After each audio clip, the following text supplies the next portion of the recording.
E bentornati sulle meraviglie del mondo. Allora, nel primo episodio abbiamo esplorato l'antica Cina imperiale, i suoi monumenti e le grandi città. Oggi ci addentreremo nel lato più intimo, spirituale e autentico di questo paese affascinante. Ci immergeremo nel folklore, nelle cucine regionali, nelle leggende millenarie e nei villaggi dove il tempo sembra essersi fermato. Pronti per la seconda parte di questo straordinario viaggio? Partiamo! La spiritualità in Cina è parte integrante della vita quotidiana. Tra Taoismo, Buddismo e Confucianesimo, il pensiero cinese si fonda sull'armonia tra uomo, natura e universo. Uno dei luoghi più sacri è il monte Wudang nell'Hubei, considerato la culla del Taoismo. Qui, tra foreste nebbiose e antichi templi, i monaci praticano ancora il Tai Chi e le arti marziali come forma di meditazione e connessione cosmica. Nel sud, nella provincia del Sichuan, il Monte Mei, uno dei 4 monti sacri del buddismo, è patrimonio dell'umanità UNESCO. Il Monte Mei è anche famoso per le scimmie selvatiche, che vivono libere nei pressi dei sentieri per la loro curiosità e a volte per la loro intraprendenza, diciamo così, con gli zaini dei turisti. Inoltre, su questo monte maestoso avvolto da nebbie mistiche e fitte foreste, sorgono oltre 30 templi, molti dei quali costruiti secoli fa, incastonati tra pareti rocciose, cascate e sentieri tortuosi. Il più celebre è il tempio Baoguo, che si trova ai piedi della montagna ed è considerato la porta spirituale d'accesso al monte. Da lì, pellegrini e viaggiatori si incamminano verso il maestoso Tempio d'Oro, che si erge sulla vetta a oltre 3000 metri d'altezza, dominando un mare di nuvole. Visitare il Monte Mei non è solo un'esperienza paesaggistica, ma un autentico viaggio interiore, un cammino tra natura, spiritualità e antichissime tradizioni. La Cina è un paese che vive ancora attraverso il ritmo delle sue festività tradizionali.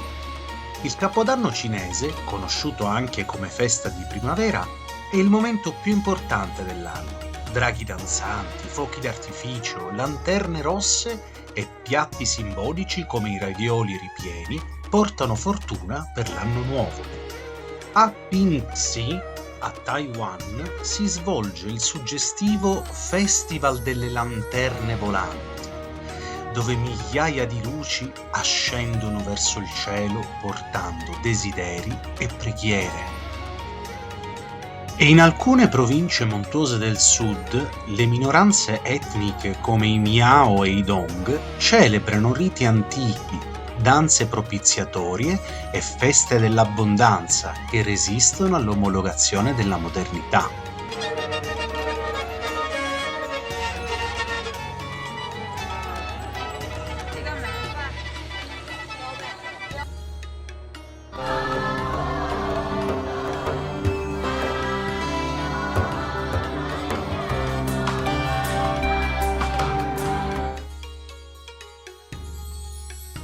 Ogni regione cinese ha una sua identità culinaria profonda. Non esiste la cucina cinese, ma centinaia di cucine regionali. Nel Sichuan i sapori sono intensi, speziati e piccanti. Il celebre hot pot sichuanese, che consiste in molte varietà di stufato, con il suo brodo bollente e il peperoncino che intorpidisce la lingua, è un'esperienza sensoriale estrema. Nel Guangdong nasce la cucina cantonese, raffinata, equilibrata, famosa per i dim sum, piccoli bocconcini cotti al vapore serviti nei cestini di bambù. Nel nord la cucina è più sostanziosa, ravioli, anatra alla pechinese, tagliatelle fatte a mano.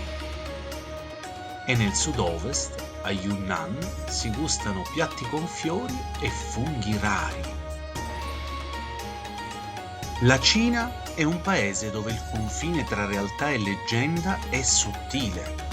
A Zhuhai-hu, parco naturale immerso nel Tibet storico, si racconta che le acque color smeraldo dei laghi siano nate dallo specchio rotto della dea Vunosemo, caduto dal cielo.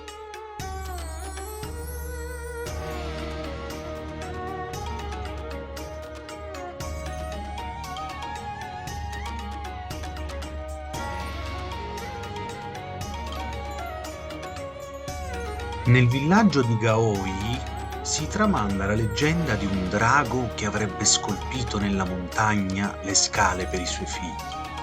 Oggi quelle scale si chiamano la Via del Drago e portano a un tempio taoista incastonato nella roccia.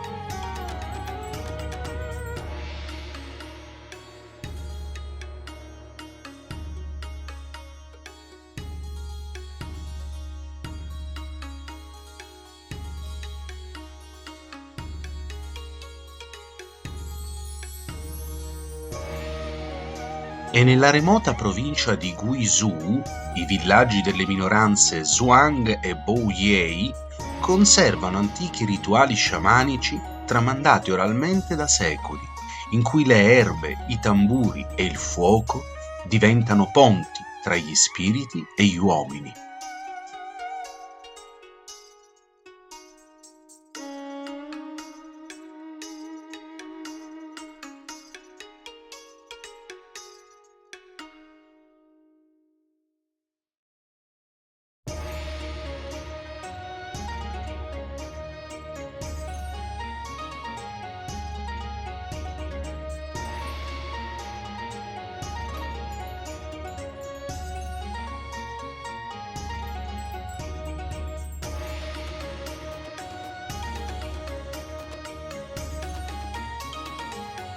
In molti angoli della Cina rurale si trovano borghi che sembrano usciti da un sogno.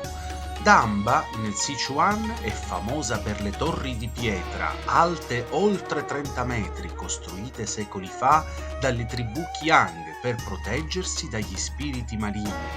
Zhenyuan, nella provincia del Guizhou, è un villaggio costruito lungo il fiume Wuyang, che ha forma di 8, simbolo di infinito e armonia, ed è noto per la coesistenza di templi taoisti e buddisti a pochi passi l'uno dall'altro.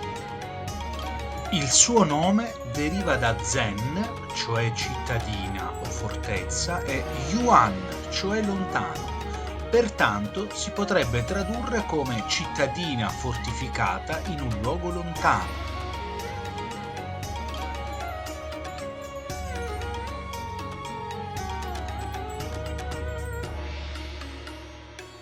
Shaxi, nello Yunnan, era un'antica stazione sulla via del tè e dei cavalli. Oggi un angolo fuori dal tempo, con strade in ciottoli, mercati rurali e ponti di pietra antichi. Ma la Cina non è solo Han, cioè il gruppo etnico maggioritario della Cina. È un mosaico vivente di 56 gruppi etnici ufficialmente riconosciuti, ognuno con la sua lingua, costumi e spiritualità. Gli Uiguri, a nord-ovest, mescolano influenze turche, islamiche e cinesi in una cultura unica.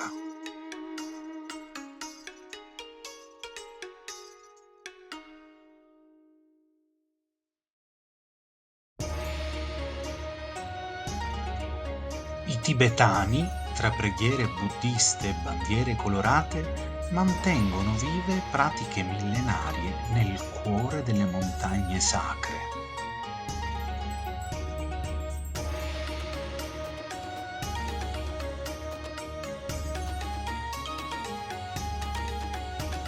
E nel sud, i Naxi vivono tra i monti innevati con una scrittura pittografica ancora oggi in uso, un alfabeto che sembra un incantesimo.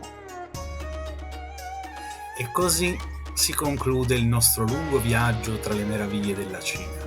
Abbiamo attraversato dinastie millenarie, toccato le vette sacre della spiritualità, assaporato piatti antichi e camminato tra le nebbie dei villaggi dimenticati. Se questo viaggio vi ha ispirato, iscrivetevi al canale Le Meraviglie del Mondo, attivate la campanella per non perdere i prossimi video e lasciate un like per supportarmi. E ora raccontateci un po' nei commenti qual è la parte della Cina che vi ha colpito di più. Forse le montagne sacre, i riti tradizionali o magari i sapori piccanti del Sichuan? Scrivetelo qui sotto nei commenti. Noi ci vediamo presto per la prossima avventura tra le meraviglie del nostro incredibile mondo. Ciao a tutti!